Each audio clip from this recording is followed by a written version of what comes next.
Hello students, today is the second video. Let me revise some of the points related to first video. See, in the last session what you have learned, the term called a concept. Remember still what is meant by concept, please? Concept means it is an idea used to define what any natural phenomenon. For example, in thermodynamics, we use a term called temperature. What does the temperature signify, please? It indicates the degree of hotness or coldness of a body. Similarly, to define motion of a body, we use the concepts like distance traveled, displacement covered, velocity, acceleration, force, work done, then power. And apart from this, what we learned in the last session, please? I said physical quantities. Remember still? What are physical quantities? The quantities which are measurable one are called what? Physical quantities. How to measure a physical quantity? I said two things are required. One is a number, other one is unit. How a number and units are related? They are inversely related. What does it mean? Smaller is the unit, larger is the numerical. Larger is the unit, smaller is the numerical. Do you remember one example to illustrate idea? N1, U1 is equal to N2, U2, please. That is 1 meter is equal to how many centimeter? 100. What you observe? Centimeter is small, but the corresponding number is large. Meter is large, corresponding number is small. Even you have seen in yesterday's session, an approach the scientist develops to analyze any phenomenon. So that approach we call as a scientific method. Agree? So what are scientific methods, or what are the steps involved in a process called a scientific method? First is careful and systematic observation. Second one was logical reasoning. Third one was formulating of a theory. What is the fourth one, please? Testing the theory with experimentation and verification. Experimentation and observation. If it is found true, then formulating it as a law. If it is not found true, once again we have to follow the above sequence. That is scientific methods. So today we move on to the next idea in the same lesson, that is physical world. So see over here, scientific law and the scientific theory. What is the scientific law? This is the law made by whom? The nature itself. Okay. The scientific laws are made by the nature, whereas the scientific theory made by what? Man. Okay. Scientific laws are always true. Scientific laws are always true. How about scientific theory? May or may not true. Scientific theories may or may not true.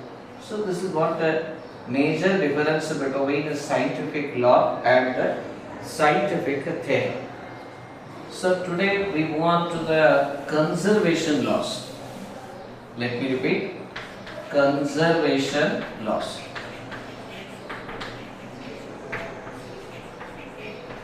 Before that, you must know what is meant by conserved quantity. What is meant by conserved quantity? See. What is conserved quantity? We say these are the physical quantities. These are physical quantities. These are the physical quantities which do not change. These are physical quantities which do not change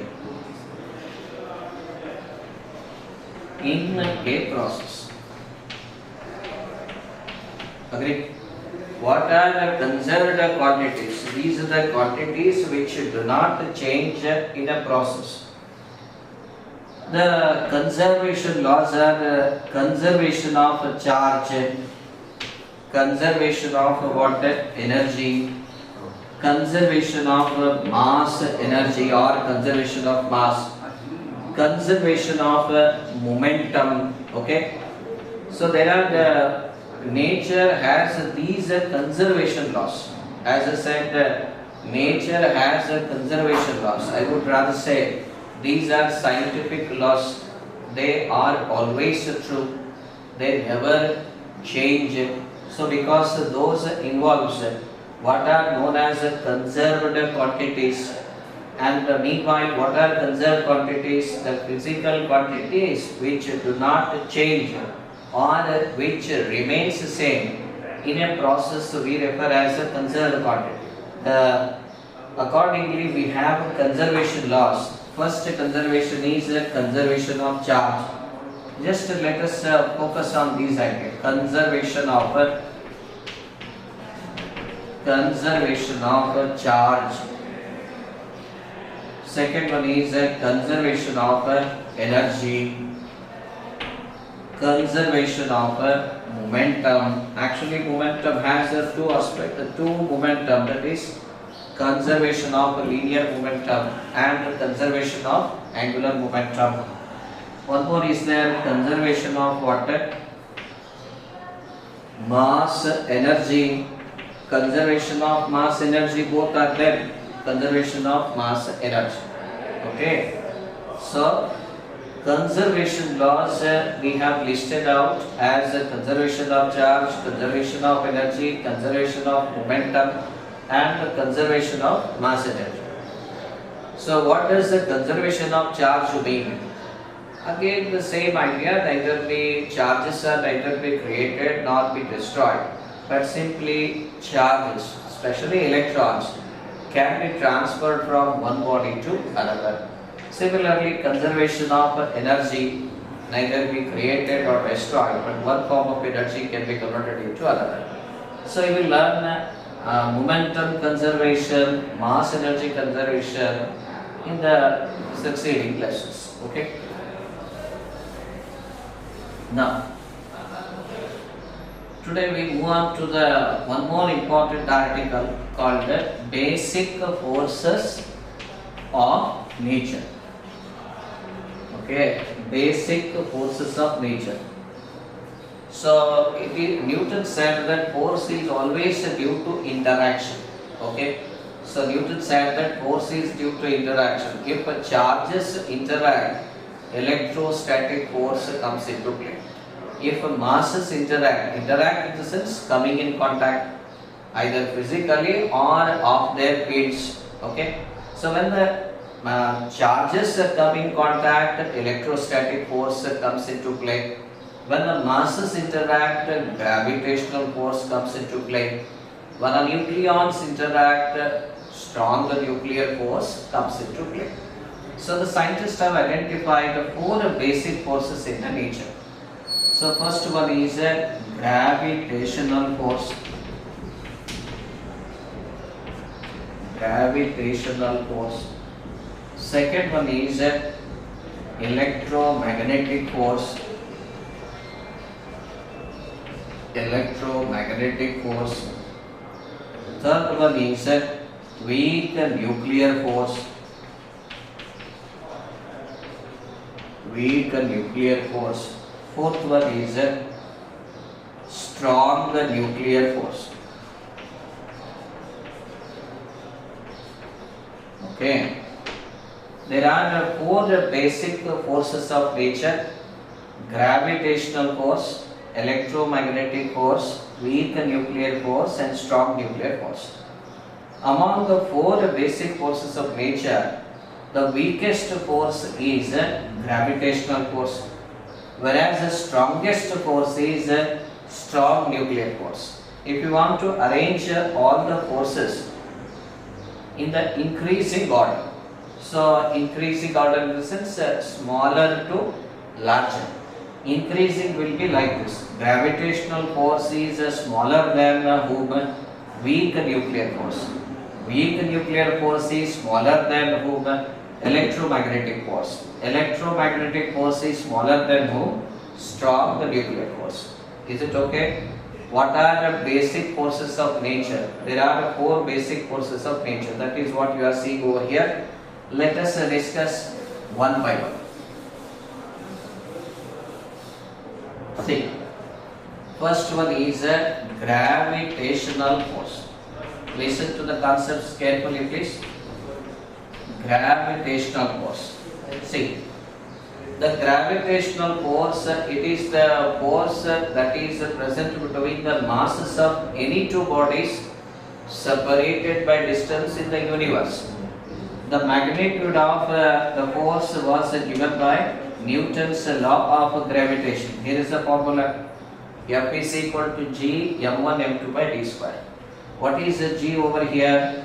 Gravitational constant. I think you better study it. It is called the universal gravitational constant. Anybody knows why it is referred so? It is called the universal gravitational constant because it is being independent of medium. And as far as the value of G was concerned, 6.67 into 10 raised to minus 11. The unit is Newton meter square per kg square. This is the unit. Remember the value 6.67 into 10 raised to minus 11. See, gravitational force has some important properties. So let us list out the properties of this force. Ready? The properties of gravitational force. First one is the nature of gravitational force is attractive. Attractive or attraction. The nature of gravitational force is purely attractive type. Attractive. Okay. Second one is gravitational force is central force we say. What is central force? It is found that where the gravitational force acts between the masses, always the gravitational force acts along the line joining the two masses. What does it mean? Have you ever played tug of war? In that tug of war, the two teams are pulling the rope in opposite direction. Do you know where the force acted? Of course, along the rope. In the same manner, the gravitational force between two masses is acting along the line joining the two masses.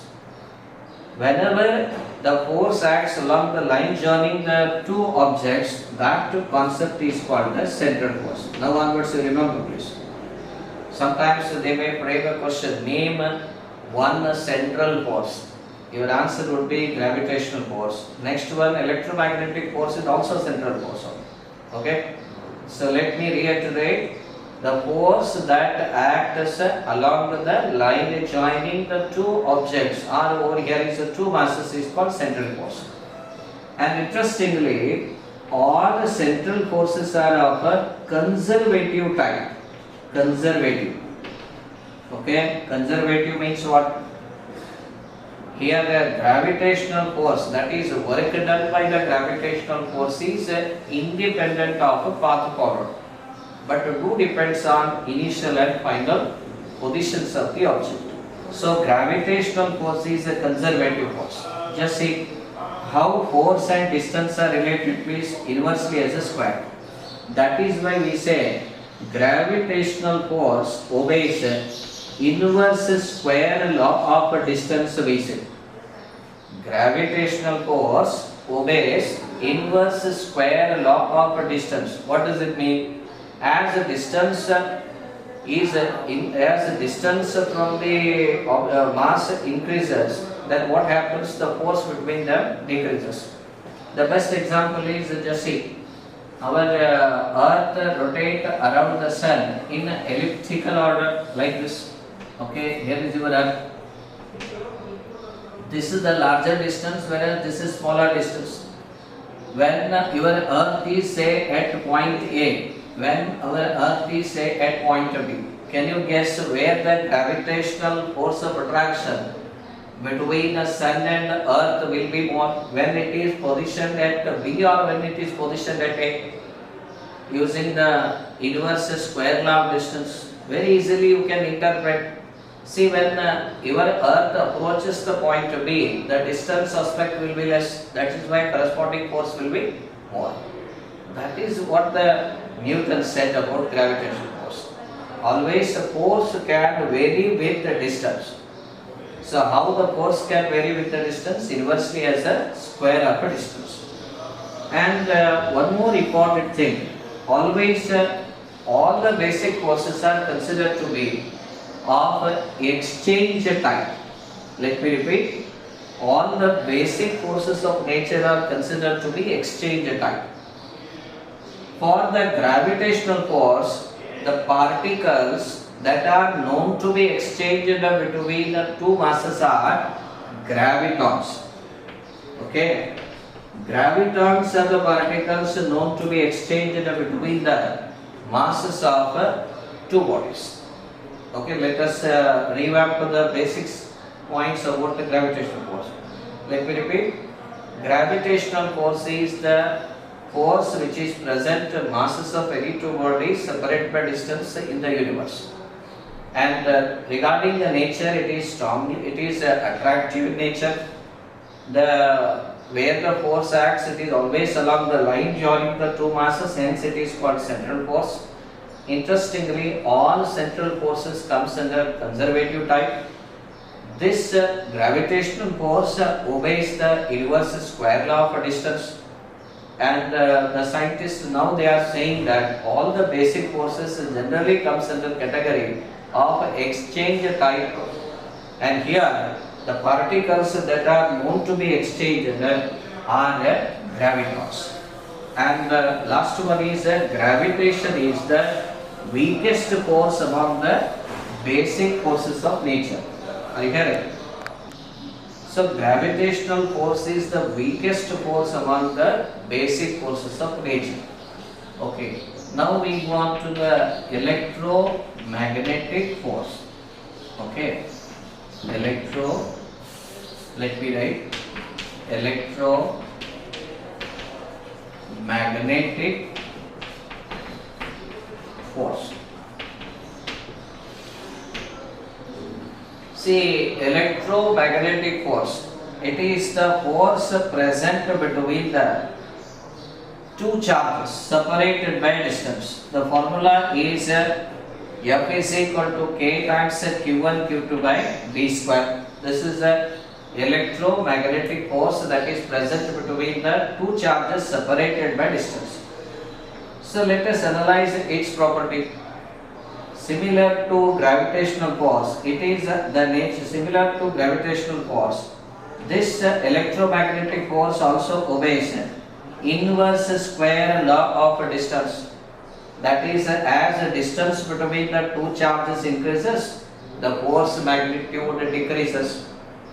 The nature of electromagnetic force is both attractive and repulsive type.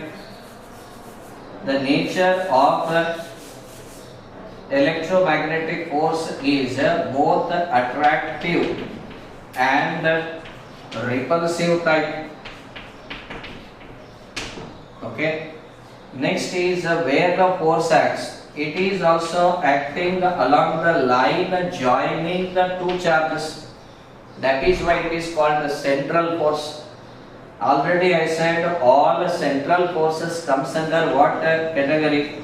Conservative type. Please remember, electromagnetic force is also conservative type. And the particles that are known to be exchanged for electromagnetic force are photons. Okay. As far as its strength aspect is concerned, electromagnetic force is stronger than the weak nuclear force, whereas weaker than the strong nuclear force. Is it okay? So electromagnetic force is stronger than weak nuclear force, but weaker than what? Strong nuclear force. So rather it is intermediate between. It is not intermediate. It is just, I said, stronger than weak nuclear force, but weaker than strong nuclear force. And one more force is strong nuclear force. Strong nuclear force. So it is the force that is known to be present between neutron, proton, neutron. Let me repeat. The force that binds a neutron, the force that binds a proton, the force that binds a proton-neutron is termed as what? A strong nuclear force. As far as the properties are concerned, first thing is that it is strongly attractive. Remember, it is strongly attractive. And it is non-central. We don't know where the force acts. Earlier, two forces were acting along the line joining the two objects, but over here the scientists are yet to find where the force is acting. That's why it is a non-central. They don't know where it is acting. Next, all non-central forces are non-conservative type, in the sense the work done by the force. When we talk about non-conservative, work done by the force is independent, depends on path followed, but it is independent of initial and final positions of the object.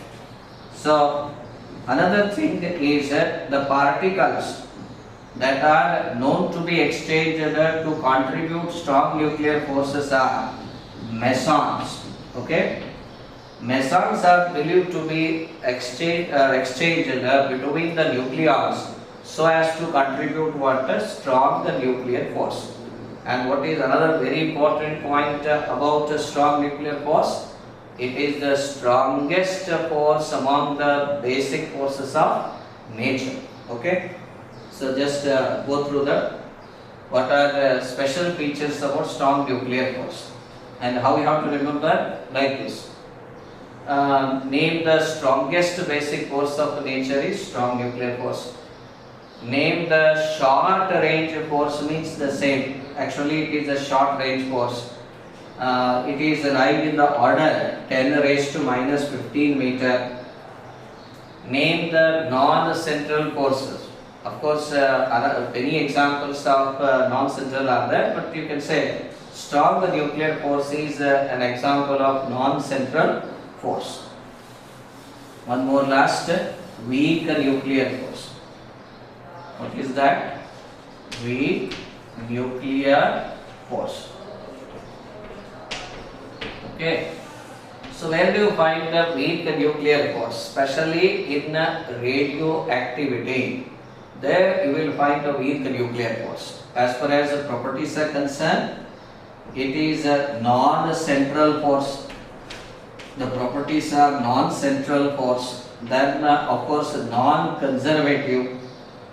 And particles that are known to be exchanged for the contributing weak nuclear force, non-conservative. Let me write. The particles that are known to be exchanged to contribute nuclear force are leptons. Okay, and where it finds its position among basic forces, please. It is stronger than gravitational force but weaker than electromagnetic force.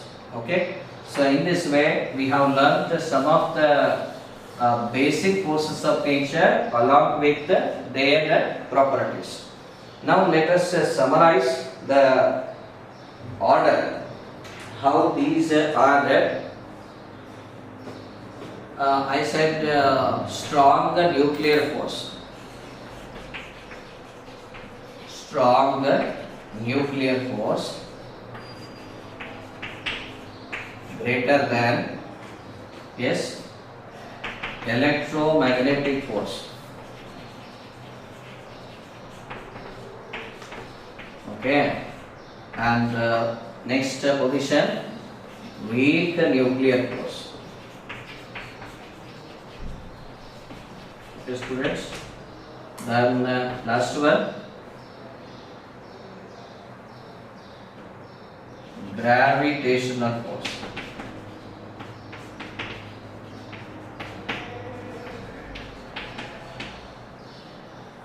Okay.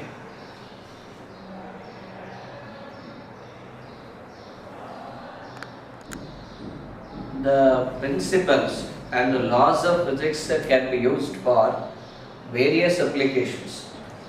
I would say physics for the society or for the humankind. So where do you find the application of physics? So the physics made you to travel faster in aeroplane. That is, as you know, aerodynamics, the principle involved, that is Bernoulli's theorem.